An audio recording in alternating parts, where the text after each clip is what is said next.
Since 1938, we've been at the forefront of wetland conservation in Canada. Wetlands that are critical for our water supply, our wildlife, and our environment. They are critical for all of us. By working to conserve wetlands, we're working to protect our water, our wildlife, and you. Good evening, everyone, and welcome to the 5th Ducks Unlimited Canada Marsh Masterclass. For those of you who are returning, welcome back. And if this is your first Marsh Masterclass, we're glad to have you with us, and we'll be showing the link later where you can get the recordings of our previous classes. So all of you, our volunteers, major donors, and supporters are essential to keeping our conservation machine moving. And despite some unique challenges in the last 10 months or so, we've been able to do just that. And we're glad to have this opportunity to reach out to all of you. Our Ducks Unlimited family enables us as individuals to be part of something bigger than our own backyards. And that really is a very special opportunity. And we look at this class like this to provide some insight into what we do. So we welcome lots of engagement later tonight as well. So I recognize many of the faces and names here with us this evening, but for those of you who don't know me, I'm Cynthia Edwards. I'm the Chief Major Gift Programs for Ducks Unlimited Canada, and I work cross-border with our partners across the US and Mexico as well. So welcome, all of you. A few housekeeping items before we get started. All of you are on mute just to cut down on the background noise and any feedback. We do have several breaks for questions throughout the evening, so there's a couple options for you. If you have a question, please use the chat box to type your question in for me to read, or if you want to ask your question directly, just I'll prompt you and you can unmute yourself. I can't unmute you, so you have to do it yourself, so just let me know in the chat if you'd rather have that happen. I'm obligated also to tell you that we are recording, so I ask that you all be on your best behavior. Like I said, we do have the previous episodes posted, and we want to be able to share this with other folks who couldn't be with us tonight. And now on with our program. So we have a very informative and engaging event planned for you again this evening. Tonight we're highlighting our ecosystem services work with a focus on a Lake Winnipeg case study.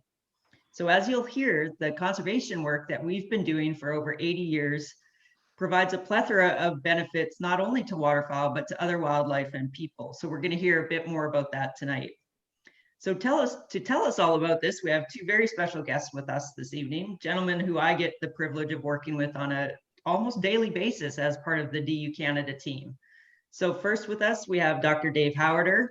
Dave's a member of our executive leadership team and is responsible for guiding all of the conservation programs that we do across Canada, including engineering, education, international partnerships, government relations, and research. Trained as a landscape ecologist, Dave has worked on projects modeling the spatial distribution and productivity of ducks across much of North America.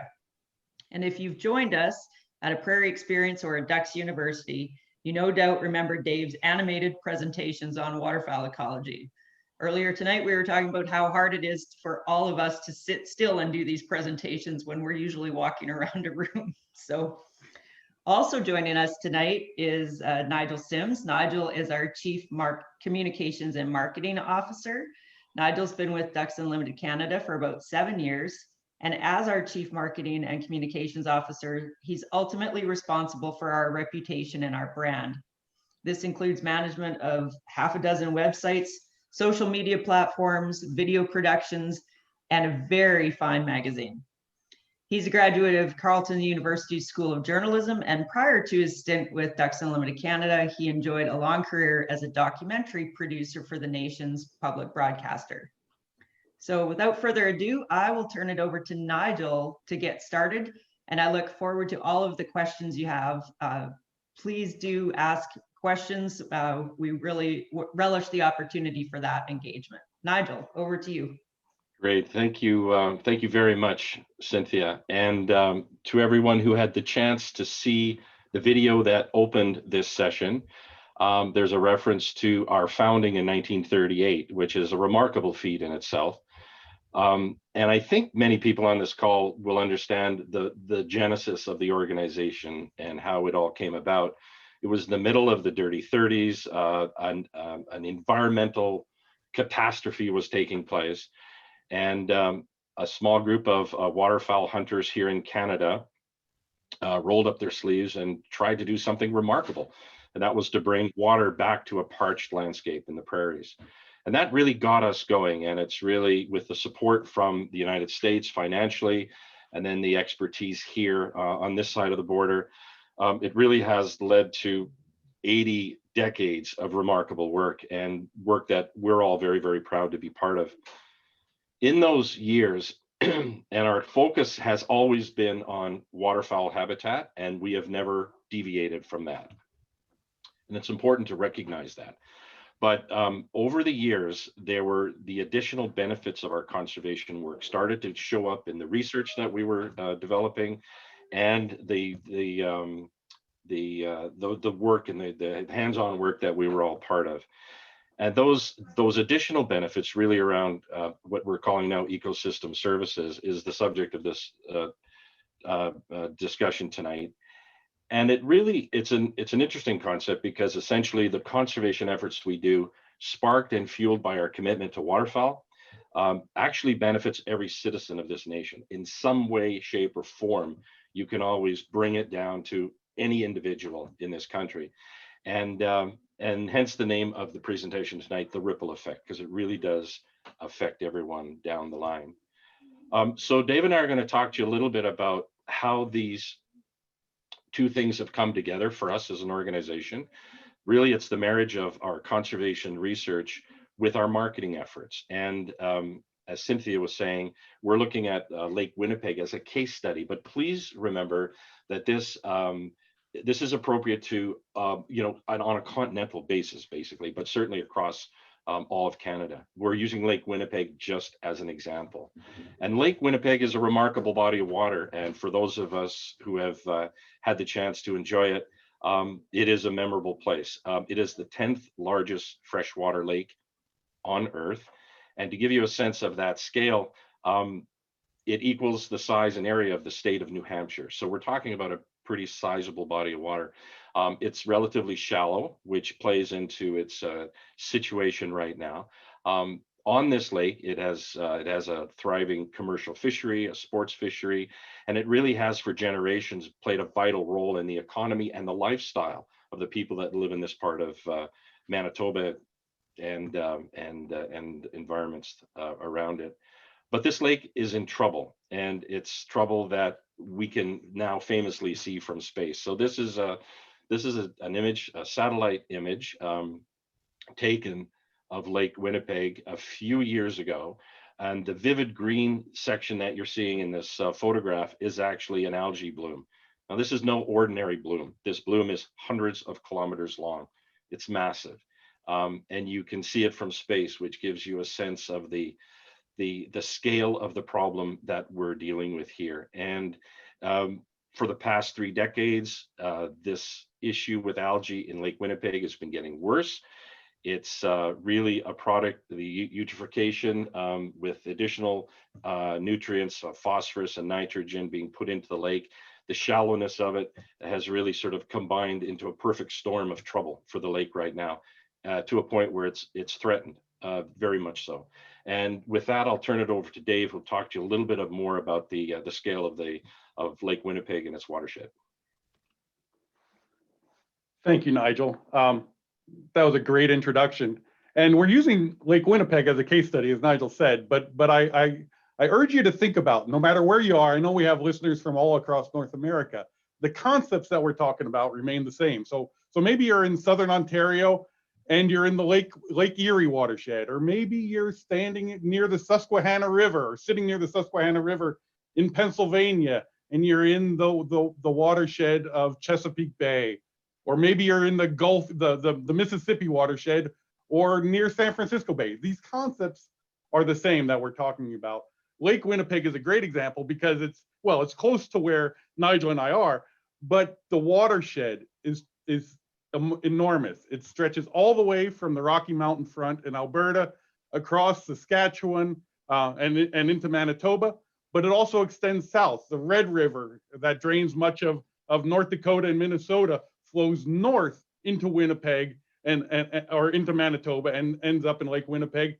And a third major river flows into this drainage from the east.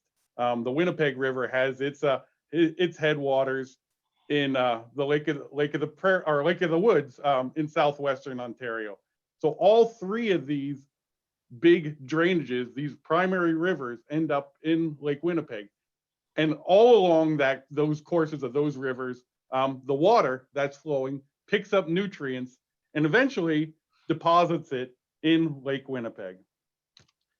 Now, Nigel showed that satellite photo. On the left side of the screen, you can see a closer picture of what Lake Winnipeg can look like on a typical summer day. And you can see that it's not a very pretty picture. So the changes that have occurred to Lake Winnipeg have been exacerbated by other changes within this great landscape that collects the water. And one of the primary ones is wetland drainage. So wetland drainage contributes to moving the nutrients off the land and into the Lake Winnipeg watershed. Now, wetland drainage, of course, is a concern to us for many reasons. Though many of us on the call here are very excited about ducks, and we've been excited about ducks for 8 decades. But we know that not everyone is quite as excited about ducks. So how do we make the connections between what we're doing for waterfowl habitat and how do those habitats that we're conserving, those wild places that we're keeping on the landscape, or in some cases restoring to the landscape, how does that affect the rest of the people? And to do that, we needed to quantify what those effects are. And we've been investing in ecosystem science for a couple of decades now. We need to quantify how those habitats provide other services like clean water, like carbon sequestration, like flood and drought control. Those are important things. And so the goals of our ecosystem science were to generate regionally relevant information regarding these multiple benefits and to promote the economic consequences of these changes to the landscape. One of the first examples that of the research we did occurred in the Broughtons Creek watershed, which, as you can see here on this map, is situated within actually a tributary of the Assiniboine River. It's within the Little Saskatchewan watershed that ultimately drains into the Assiniboine River. The Assiniboine River meets the Red River in the city of Winnipeg and then flows north into Lake Winnipeg itself. And if we look at a satellite image or the derivative of a satellite image taken in 1968, you can see that this is a landscape. The Broughtons Creek landscape is a landscape that was full of wetlands. All these blue spots are wetlands that were in place at the time that the image was taken. Now, if we move forward a few decades to 2005, you can see a very different picture. In this case, all the little crosshatched polygons are where there used to be a wetland, but that wetland has been drained and the water no longer resides in those wetlands.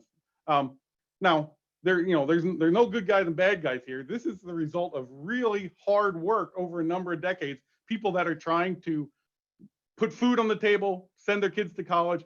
All of that is important work that has gone into developing this landscape for agriculture, maximizing it for agriculture. The problem is that as we were doing that, society failed to recognize that there were also some costs that weren't captured within the normal market forces that drive those decisions. So between 1968 and 2005, there's been a 31% reduction in wetland area, and 69% of the wetland basins have been lost or degraded. Those areas that once held water and served to slow the flow of that water off the landscape are gone. It's kind of like taking the drain, if you think of the kitchen sink, you have that strainer. It's kind of like removing that and letting the water flow directly down the drain in a rush. Now, of course, if you think back to those maps I showed previously, Brown's Creek is just one tiny sub watershed within this huge Lake Winnipeg watershed. So to get a sense of the consequences of that, we took the results from this study and kind of scaled it up according to the patterns of drainage that we've seen across southern Manitoba. And even this is just a tiny example. So what I'm talking about here is that little yellow triangle in the southwest of Manitoba. That's the area we extrapolated to. But as you saw previously, that's just, the Lake Winnipeg watershed extends far beyond that. But just looking at this, as a result of that wetland drainage has resulted in increase in total phosphorus loading. Phosphorus, of course, being a nutrient, a fertilizer, equivalent to dumping 10 semi-loads of commercial agricultural fertilizer, or over 500,000 bags of lawn fertilizer, directly into the lake every year. That wetland drainage also released carbon stored in wetland sediments and plant material, equivalent to the emissions of over 169,000 cars for 20 years. And an increase in the area contributing runoff to Lake Winnipeg of 4,500 square kilometers, which is 10 times the size of the city of Winnipeg. So I want to do a little bit of a thought experiment with you around this idea of this contributing area that has increased. So think back 100 years in the past. And I can tell you that as I've gotten older, thinking back 100 years doesn't seem so hard anymore. I'm not sure why that is. But 100 years ago, picture yourself standing in the prairies in the middle of Saskatchewan, and the summer rain begins, a nice spring rain occurs, and a drop of water lands at your feet. And think about what happened to that drop of water. So of course, water follows gravity. It would flow down the hill, and there'd probably be a wetland there at the bottom of that hill. The water would stop in that wetland. As it flowed, that drop of water probably picked up some sediments. It may have picked up some dissolved nitrogen and phosphorus and carried that into the wetland, but it didn't go any further. The wetland plants that were in that wetland would process those nutrients. The sediments would settle out and go to the bottom, and there would be no expansion really of those consequences. Well, through wetland drainage, all these what were once isolated wetlands are now connected. And as a result, the area of landscape, so now, if we zoom forward to today, that same drop of rain that lands at your feet in the middle of Saskatchewan, there's a pretty good chance that instead of stopping 50 meters or 100 meters from your feet, it travels all the way to Lake Winnipeg. As we look for economic consequences, because that's the basis for which many decisions are made. We estimate that the lost ecosystem services that have resulted over the time period are equivalent to about $430 million. So I'm going to pause there and see if there are any questions in this part of the kind of biophysical science. Great, thanks, Dave. We do have the chat open, but Dave, as we're waiting for others to formulate their questions, we talked about the Broughtons Creek area in 2005. Can you talk a little bit about what's happened maybe in that area or the broader watershed since 2005 in terms of either our work or other landscape drivers? That's right. So we do work in that landscape. So we are conserving wetlands. We're also restoring wetlands in that landscape. But the drivers of that change, the motivations to continue to drain have really remained the same. So across the prairie pothole region generally, or the Canadian portion of the prairie pothole region, so again, Manitoba, Saskatchewan, and Alberta, the southern portions of those provinces, we see about a 0.3% per year loss in wetland area. So that doesn't sound like very much, but of course, across 10 years, that's 3%. from the time a child enters kindergarten to the time they go to university. It's an insidious but a real cumulative effect. Now I'm going to talk a little bit later about policy and what role that plays, but largely these drivers are still in place, and we're still losing wetlands across this area. All right. Thanks, Dave. So Jeff had a question. Jeff Heidelbauer asks, how much has the surface area of the actual lake increased? Good question, Jeff, and good to hear from you. The many of the shorelines of the lake are hardened, and there are hydroelectric dams on the Nelson River that is the outlet to Lake Winnipeg. So they actually can control the water levels in Lake Winnipeg under extreme flood events, which are becoming increasingly common. Of course, they lose control periodically. And anyone that has been to Manitoba in the Lake Winnipeg area, the Winnipeg area, will recognize that it is about as flat a landscape as you can possibly imagine. Lake Winnipeg and Lake Manitoba, the two big lakes there, are remnants of glacial Lake Agassiz. So essentially here we're sitting at what once was the bottom of a huge inland sea, and as flat as can be. So if the water comes up a foot, it spreads out over a vast area. And of course, we've seen increasing flooding damage as a result of the changes to these landscapes that, again, move that water, what used to be a slow filtering through hundreds of thousands of wetlands, now it all rushes to the outlet and hits Lake Winnipeg. So on average, the side of Lake Winnipeg hasn't changed, but the way the fluctuations in time have increased dramatically.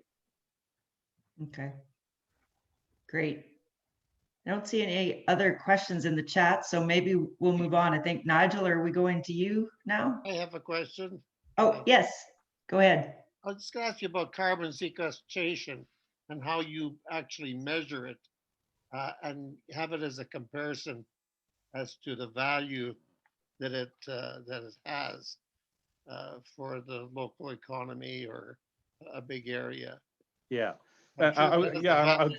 Because they're paying everybody's getting charged for that in Canada. So that's right. So let's talk a little bit about carbon sequestration. So these wetlands, these prairie pothole wetlands that we've mostly been talking about, the ones that are isolated, have been in place for about 10 to 12,000 years when the last glacier receded. Over that time, they have been accumulating carbon. And the way they do that is plants grow. Most life forms are carbon-based. So the plants grow, they senesce or they die, they fall down into the water and enter an anaerobic condition where they don't completely decompose. The carbon remains there in that wetland basin. So wetlands are hotspots for carbon sequestration in the landscape. One estimate that's a little dated. I'll show a picture of our real carbon expert in a few slides. But Dr. Pascal Badu has done a ton of work looking at the carbon flux of wetlands. And one estimate is that in a typical quarter section of land, so for those of you not familiar, that's 160 acres of land. On average, in the areas we work, wetland could cover maybe 10% of that 160 acres, but the carbon contained within that 10% of the landscape is equivalent to the carbon contained in the whole rest of the quarter section. So wetlands are really an important store of carbon, and they're active when they remain intact. They continue to sequester carbon. When they're drained, much of that carbon is volatilized and released into the atmosphere. And even when we restore those wetlands, it can take decades, maybe longer, before they become kind of net stores of carbon again, where they have a cooling effect on the landscape. So the message is that it's really important to maintain the wetlands that are still there, because it's very hard to kind of recapture that carbon once it's gone. how come this message hasn't got across to the prairie farmer today, or in some manner. I know they want to drain all their land so they got more value, but I mean, there's certainly the value of the carbon sequestration, besides all the other values we have. I one other question: why don't we hear about any requests for restrictions on drainage from Saskatchewan, for example, into Manitoba? Like, I mean, I don't hear anybody saying we've got to have legislation, or we've got to slow this drainage down, or protect the landscape. There's so many things out there that it just boggles my mind to see that happen. Right. I know we've got lakes around that are turning green. We got blue algae and Good Spirit Lake, and it goes into the Assiniboia system. And it all heads to you guys in Lake Winnipeg. That's right. There's no So- question about it. You guys Those are- should be those are- hollering those- and yelling from Manitoba and Saskatchewan. Smarten up, seriously. We could say that about a lot of things. So I'm picking on Cynthia. She's from Well- Saskatchewan, but we could say that about a lot of things in Saskatchewan. But no, I'm kidding, of course. Yeah. Those Well, are great. football, no. Yeah, those are great questions. And I just ask you to kind of hang on, because a lot of what we're going to be talking about in the next few slides are exactly what you were just asking. So we're going to talk about our efforts to communicate this. Now, are we at the end of the road? Absolutely not. We're certainly not at the end of the road, but we're taking strides in that regard. And I'm also going to talk, and then I'm going to come back and follow Nigel and talk about some of the policy efforts that we've been making that are resulting from this. So if you could hang on, hopefully we'll answer your questions. And if not, then please come back at the end and let's and we can have a further discussion. Thank you. Yeah, and I would say the same. Carolyn had a question in the chat, but I think Carolyn, let's hold that for after Dave talks. He's going to talk a little bit more about policy in a minute. Maybe I'll ask Larry, if your question is quick, go ahead. The question is quick. Thank you. You're talking a lot about the work that you're doing here in Lake Winnipeg, and how you're trying, your ES is bringing that forward for the human benefit. And we can quantify always that there's some human benefit in every DU project. We can walk it back. But David, do you have some way that you take the look at what you do with ES and water quality, and how maybe you walk that the other way of what's good for the human is also good for the duck, instead of what's good for the duck's good for the human? Good point and good question. And again, I'm going to defer that one a little bit to Nigel, because he's going to talk about our communications efforts. But for much of the, as we embarked on this line of investigation, there were certainly folks that were concerned, and Jeff asked the question earlier. He'll remember these. There were certainly folks that were concerned that we were kind of losing our way, that they didn't see the connection between what we were doing for ducks and how it's beneficial to humans. So we've tended to come at it from that angle. But you're absolutely right. It's a two-way street. We could run that conversation in either direction, and I think it's worth considering which way would be the most effective. So great question, Larry. Yeah. If I may add too on that one, I think it really is a pertinent question and absolutely central to what we're thinking about right now. And it really boils down to the audience that you're addressing, and which message do you lead with?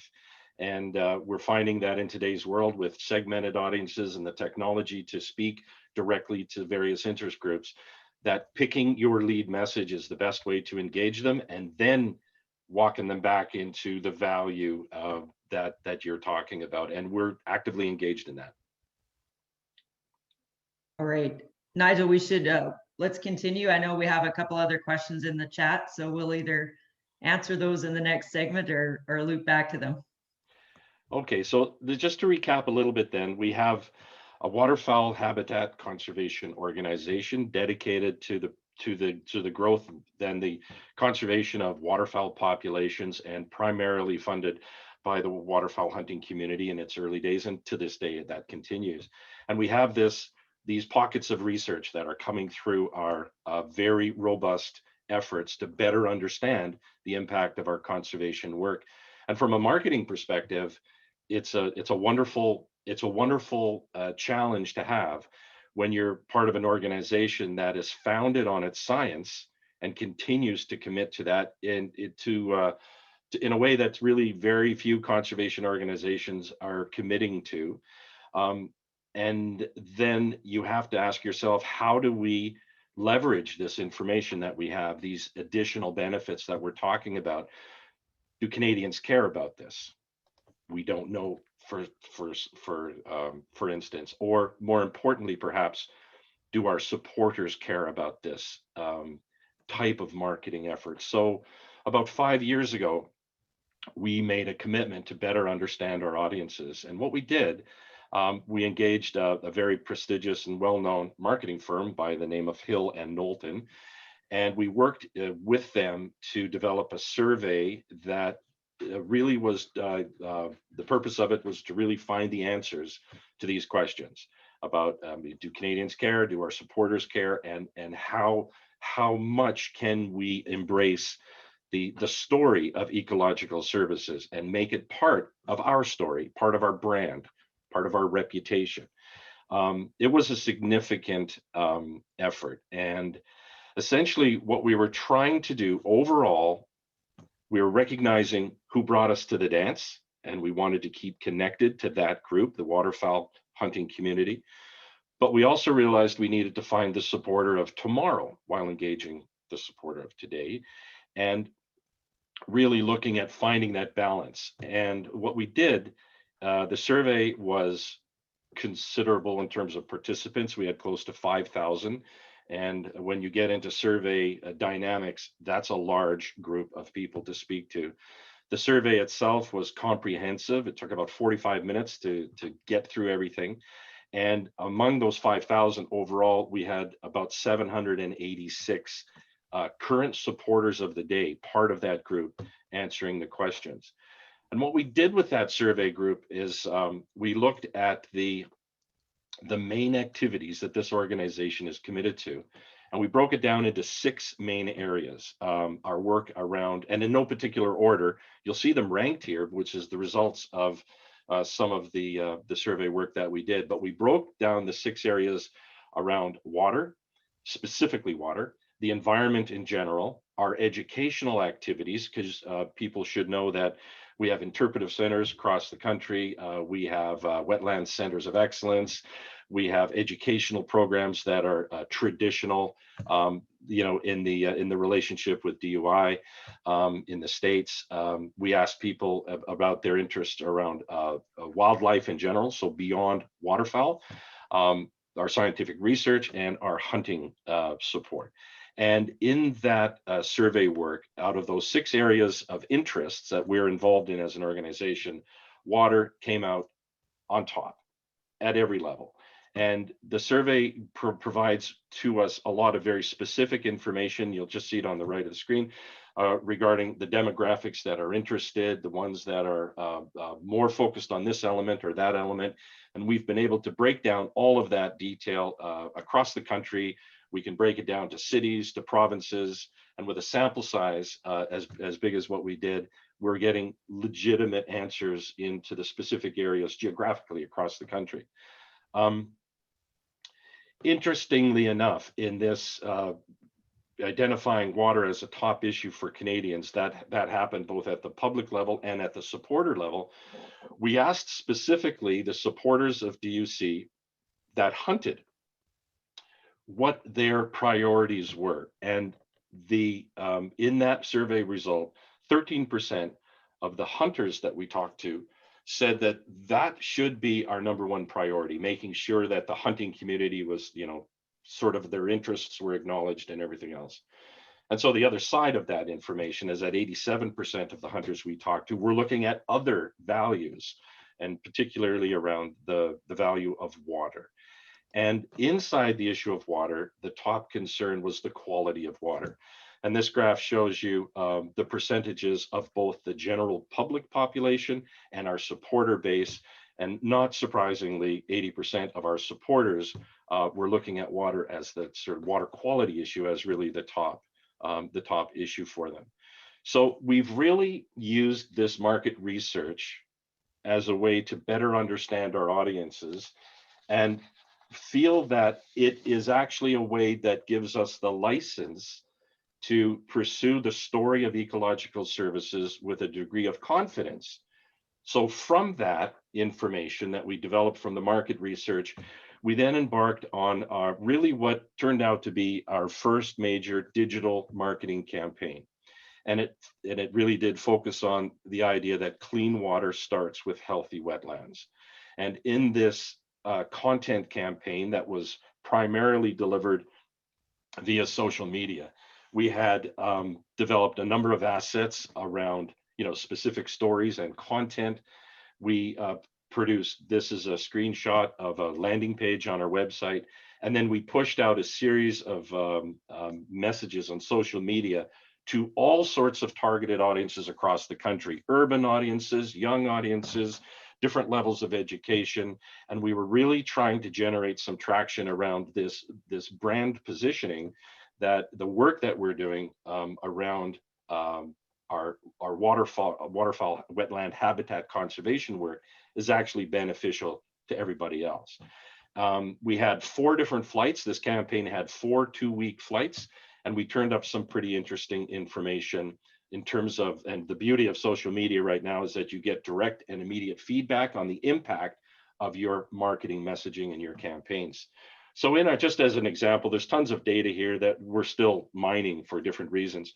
But in the final 2-week flight, we had a 300% increase in weekly email signups. And this is back to that question about what do you lead with, and then how do you leverage what we're doing? So most of these email signups were people that had no previous association with us. And then we started communicating with them, and the numbers were significant. And when we get them into the tent, as it were, through ecological services, we can then start giving them the context that they need to better understand what the organization is truly about, its origins, its commitment, its conservation priorities. All of that starts to flow out of the continuing conversations. So you'll see the metrics on the left are pretty good metrics for a first attempt at the social media engagement around water quality. And then on the right are some metrics on the full campaign. This would include the 4 2-week flights, almost 19 million impressions, more than 16,000 new users, and interestingly enough, 6,700 in urban environments. And it's always been a challenge with this organization to better connect with urban audiences. And we saw the ecological services campaign around water and water quality as an ideal way to do that. And so just to give you a sense, then I think we have a video coming up now that gives you a sense of the kind of messaging we attach to this digital campaign.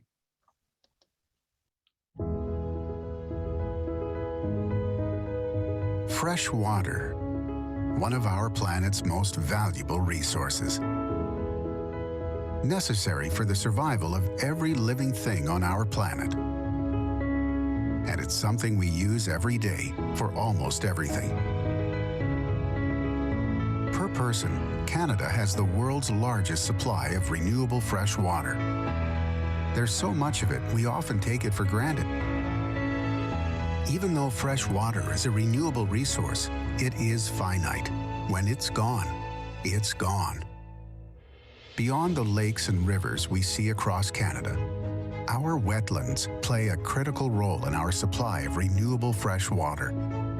Yet we lose 80 acres of wetlands every day in Canada.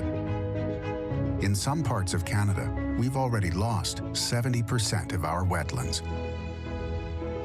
Wetlands help filter pollution and harmful nutrients from surface runoff before they end up in our rivers and lakes. They also hold excess water to protect our cities and towns from flooding. They store carbon, mitigating some effects of climate change. And wetlands provide habitat to hundreds of species of plants, insects, and wildlife. It's a rich ecosystem unseen and unknown by most of us. The renewal of fresh water is a complex cycle, but the bottom line is this: without wetlands, our supply of fresh water will be a whole lot different. Wetlands are critical to our water and our well-being. That's why we've been working to conserve them since 1938. We are Ducks Unlimited Canada, and it's time to help us rescue our wetlands.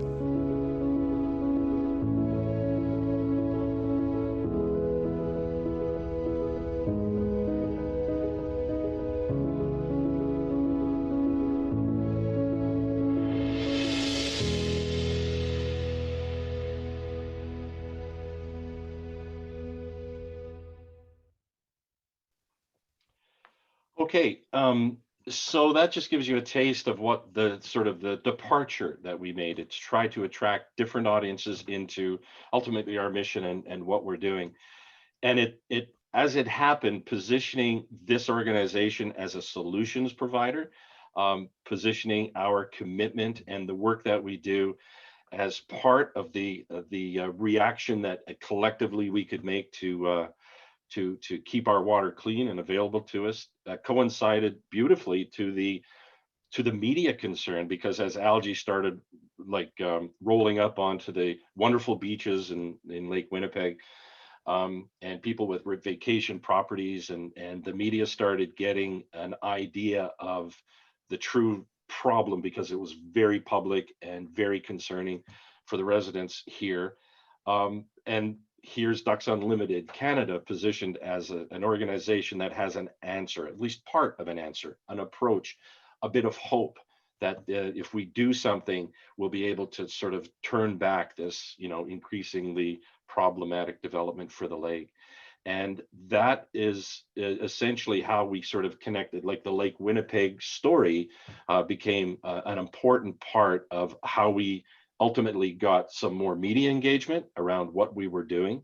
And again, it's about getting people into the tent so they understand what interests them, and then sharing and then expanding the relationship once we got them there. So in a way, the unfortunate situation at Lake Winnipeg and the media attention attached to it ended up being a prime opportunity for Ducks Unlimited Canada to be part of that conversation in a positive way. So I think at that stage then, I think we have a bit of a break for more questions. Yeah. We have, there's no doubt that water, you hit the nail on the head. I think there's obvious through all the studies, but you got to just take a look at the reservations. There's 50 boil water situations in Northern Canada. Boil water for the last 20 years. That tells you, got to tell us something is going on out there. That's not good. Yeah, absolutely. Yeah. So Nigel, I got a question from Caroline in the chat. This might be for you or for Dave. Are there aquatic or semi-aquatic plants that can absorb those excess nutrients from the lake? I'll turn that to Dave, please. Oh, come on, Nigel, go ahead. Come on, Nigel. There are. So there are plants that can do that, but there are many fewer. So the natural wetlands that were there had many orders of magnitude more plants that would absorb those nutrients. Once we get to Lake Winnipeg, there are big coastal wetlands on the south sides of these big lakes. Like Netley Marsh, for example, is on the south side of Lake Winnipeg. It will process a lot of nutrients, but the scale of it is just not the same. So it doesn't process enough nutrients, and those excess nutrients are what result in those big algae blooms that you can see from space. All right. I did have a question, Nigel, on the social media campaign from Suzanne Sullivan. I'm not sure we can address this specifically today, but the social media campaign seems to be a huge success. How many donors did you gain out of the media engagement? And I'm not sure we can measure Yeah. that specifically, but I'd like your impression at least. Yeah, no, that's a great question because when we launched the first flight of our digital campaign, and this is about 5 years ago, so it's a bit of history to this, and we've fine-tuned our approaches for sure since then. But when we launched it, our KPI on that first flight was we thought it would be very simple to engage people, tell them the story, and ask them to help us online. And so we were tracking donations, and ultimately we got a few hundred donations in that sort of first flight, but nowhere near the number we were expecting. It's a very, very big lift to present a new idea to someone and then immediately ask them to support it directly. It's a very, very big lift. And we were bringing sort of new ideas to the table about what this organization does and our abilities and our contributions and whatnot. And so then we shifted after the first flight, we shifted to a simpler call to action. And that was the email registration. It was an easier KPI to shoot for. And we got, we were just getting hundreds of those. And it was an easier ask. And then we really depended on our follow-up marketing strategies to convert those individuals into donations, and we continue to track that. So we started out thinking that we would get money immediately, realized we had a little bit more work to do, and really focused on making the connection first, and then bringing people into our story in a little bit of a more detailed way. And then we were hitting them for donation asks after that. Great. And there is another question in the chat. Jeff had asked if Lake Manitoba is any different, better, worse than Lake Winnipeg. And so maybe Dave, as we get into this last segment, can we include that? Sure. Do you want me to answer it right now, or just Sure. or just include it?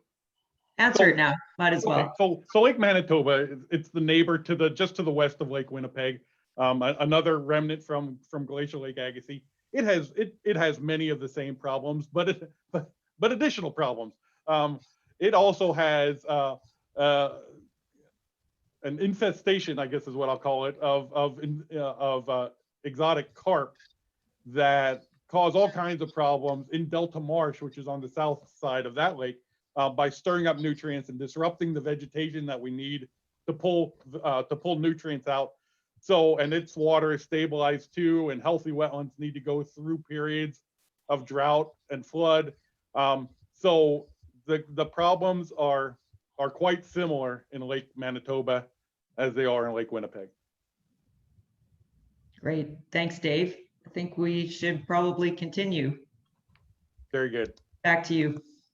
Thank you, Cynthia. So Nigel did a great job of showing the work that we've done to communicate with the general audiences throughout Canada. But those of you that know Canadian politics or know Canadian system of governance know that it's really a weak federation, and that much of the jurisdiction around things like wetlands and wetland drainage are within the jurisdiction of the individual provinces. So when we think about how to intervene in these systems, it's important to engage those political decision makers. And I love this picture. It's a few years old now. The gentleman on the left of your screen looking down at the desk is Dr. Pascal Badu. I mentioned him earlier in the presentation. He is the guy that has led much of the ecosystem services work for Ducks Unlimited Canada. Next to him is the former Minister of Infrastructure and Transportation. Next to him is the former Minister of Manitoba, of Conservation in Manitoba. And what the event is they were announcing new draft wetland protection policies. And because we were the organization that, and Pascal in particular was the guy that generated so much of the actionable information, as they were announcing these new policies, they wanted Pascal at the desk with them to provide the technical details if they got questions. So it really shows that the investment in science does provide you a unique platform to intervene in policy decisions.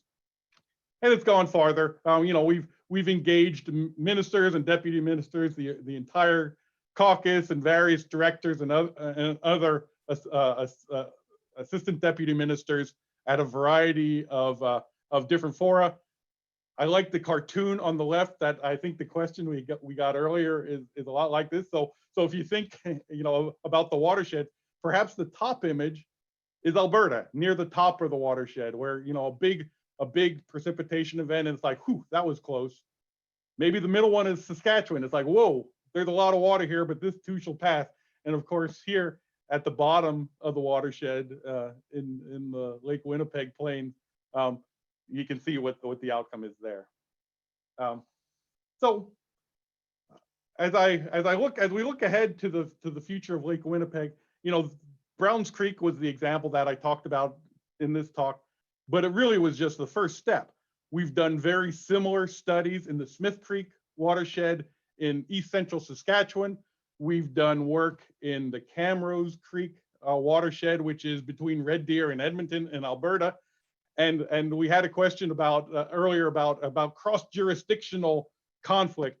Well, one of the studies we did was specifically designed to address that. We studied the Souris River, which, or I guess if you're French, is Souris River, which means mouse. It's an interesting river. The headwaters are in Saskatchewan. The river flows south into North Dakota, where it's called the Mouse River, through the city of Minot. And of course, Minot in the early 2000s experienced a series of very severe floods.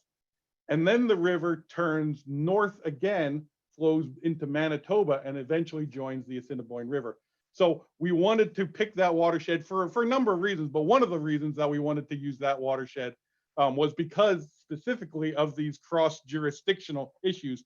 And certainly during the last big flood in the prairies, we did hear a lot from Manitobans and Manitoba leaders talking directly to Saskatchewan and jurisdictions upstream from Manitoba about the problems that unmitigated drainage was causing for Manitobans. So I think we're starting to get some of that messages across, but of course we have much more work to do.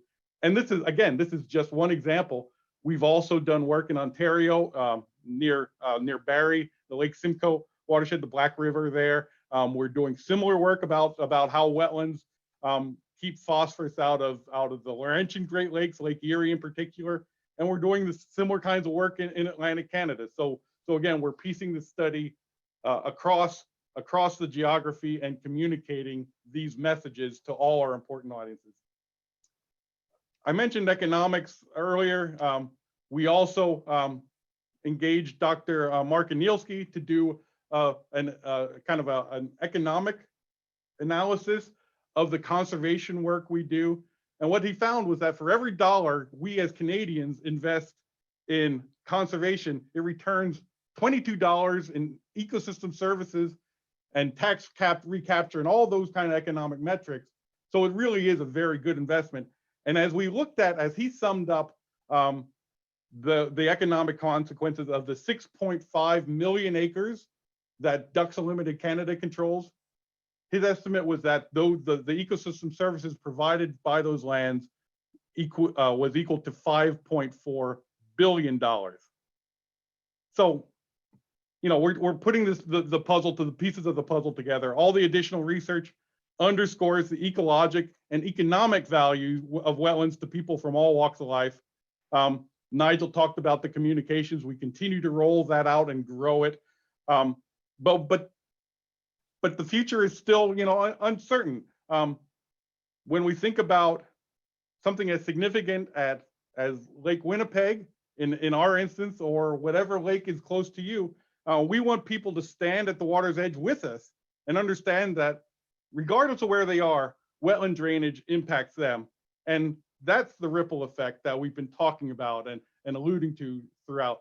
Solutions will flow from wetlands that are at work miles beyond the horizon line, so long as we protect them. With that, I would be, and I'm sure Nigel feels the same, we'd be happy to address any additional questions. And if we didn't fully cover some of the earlier questions, let's come back to those. Sure. So I do have a question in here from Calvin.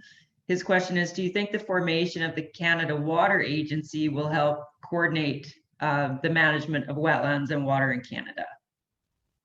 You know, that's a great question, and we think the intent is to help with that, but we don't know enough about that agency just yet. In fact, I was just reviewing some documents on the Canadian Water Agency just today.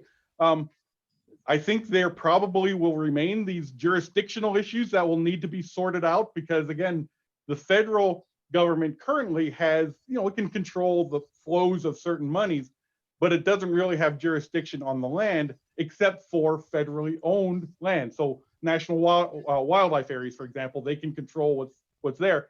So I'm not sure how they're going to resolve some of those jurisdictional issues between the federal government and the provinces, but it certainly it sends a great signal that we're moving in the right direction.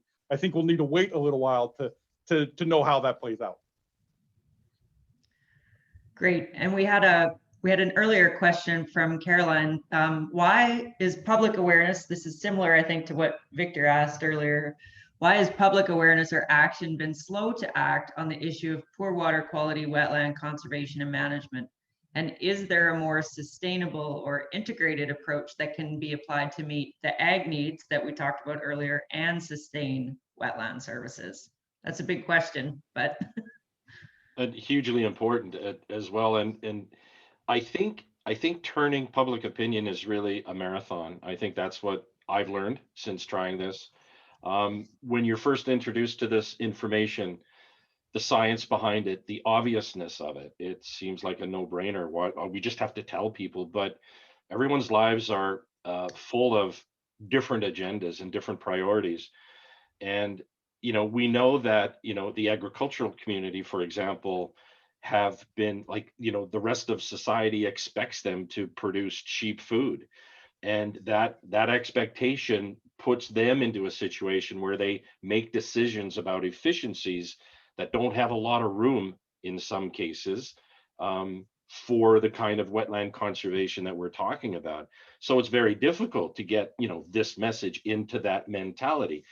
And it really is a marathon. You have to keep hammering, you got to keep going, and you can't ever give up. I mean, you just have to look for every new ability from a technological point of view to deliver your message.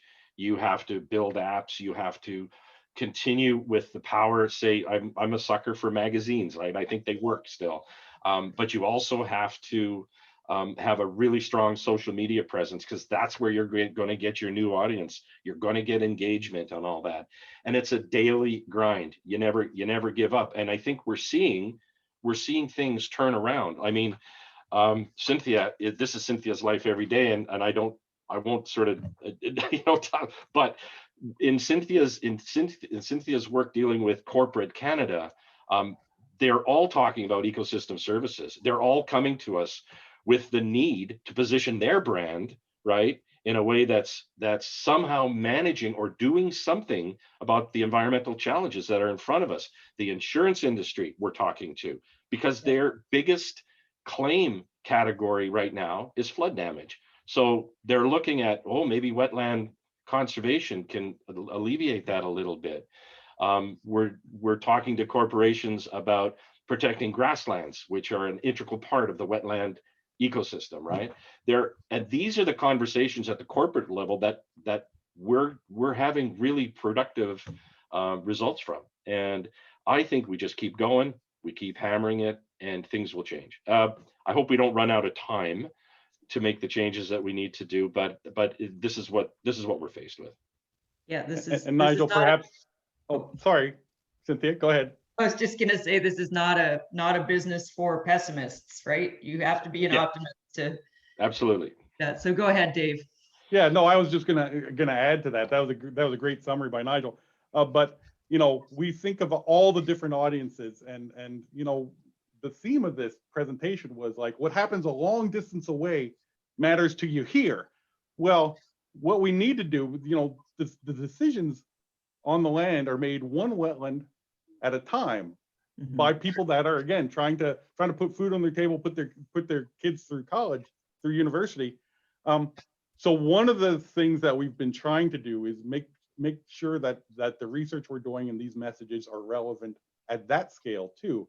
And I think it was maybe masterclass number 3 where Dr. Jim DeVries, another one of our research scientists, talked about the benefit that these remnant wetlands have to the agricultural enterprise itself by being host areas for beneficial insects, so pollinators, for example, or predators of pests that reside within these natural wetlands, or spiders, those kinds of things. And we actually are starting to see that if you maintain those kind of remnant habitats within an agricultural context, the yields from the agriculture actually go up.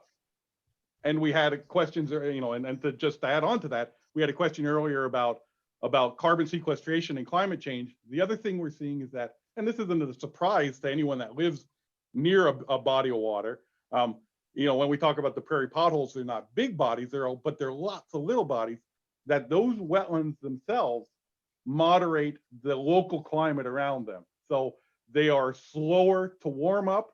They're also slower to cool down because water has a different mass than land and air. And so a couple of things that we're doing to try and make sure that, in addition to talking to broad audiences, we're providing information that will hopefully in time influence the decisions that are made right at the farm gate. Yeah.